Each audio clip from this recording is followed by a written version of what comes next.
যে 2002 চনৰ 27 ডিচেম্বৰ তাৰিখে আমাৰ প্ৰাণৰ শিল্পী মাটিৰ শিল্পী নামনি অসমৰ ঐতিহ্য আমাৰ স্বাভিমান গোৱালপাৰা লোকগীতৰ সম্ৰাজ্ঞী পদ্মশ্ৰী প্ৰতিভা পাণ্ডে বাইদেউ আমাৰ মাজৰ পৰা বিদায় লৈছিল।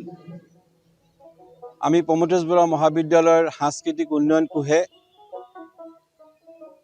তেখেতৰ মৃত্যুৰ পৰা আজিলৈকে যোৱা 23টা বছৰ আমি বাইদেউৰ স্মৃতিত মৃত্যু বাৰ্ষিকী তথা জন্ম বাৰ্ষিকী অতি সুন্দৰ কৰি নিষ্ঠা সহকাৰে আমি পালন কৰাৰ চেষ্টা কৰি আছোঁ। আজিৰ এই দিনটোৰ এটা বিশেষ তাৎপৰ্য আছে আমাৰ ওচৰত। বাইদেউ আজিৰ দিনটোতে আমাৰ মাজৰ পৰা বিদায় মাগিছিল। সেয়েহে আমি এই প্ৰমথেশ বৰুৱাৰ প্ৰতিমা পাণ্ডে বাইদেউৰ এই যি আমাৰ লালজি কেম্পাছ আছে তেখেতৰ আবক্ষ মূৰ্তিৰ সন্মুখত আমি আহি তেখেতক শ্ৰদ্ধাঞ্জলি নিবেদন কৰাৰ কাৰণে উপস্থিত হৈছোঁ। ইতিমধ্যে শ্ৰদ্ধাঞ্জলি অনুষ্ঠান হৈ গৈছে।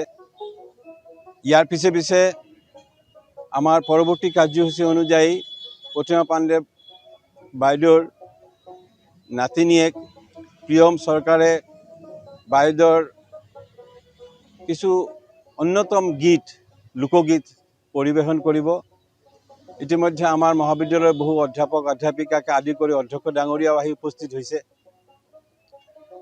আমি আহ্বান জনাইছোঁ যে এইটোৱেই যে এই লোক সংস্কৃতি লোকশিল্প লোকবাদ্য লোকসংগীত যদি আমি আমাৰ নিজৰ ঠাইত যদি আমি বৰ্তি ৰাখিব নোৱাৰিম বা বৰ্তি ৰখাৰ চেষ্টা নকৰিম, কোনোবা এটা দিন আহিব এইটো বিলীন হৈ যাব। আমি আপোনালোকৰ বা সাংবাদিকসকলৰ মাধ্যমত এইটোৱেই প্ৰয়াস কৰিছোঁ জনসাধাৰণৰ মাজত যে নিজৰ ঠাইৰ যিটো লোকসংস্কৃতি লোকসংগীত লোকবাদ্যৰ যিটো চৰ্চা নতুন চামৰ মাজত খুব সুন্দৰকৈ এইটো বিস্তাৰ হ'ব লাগে।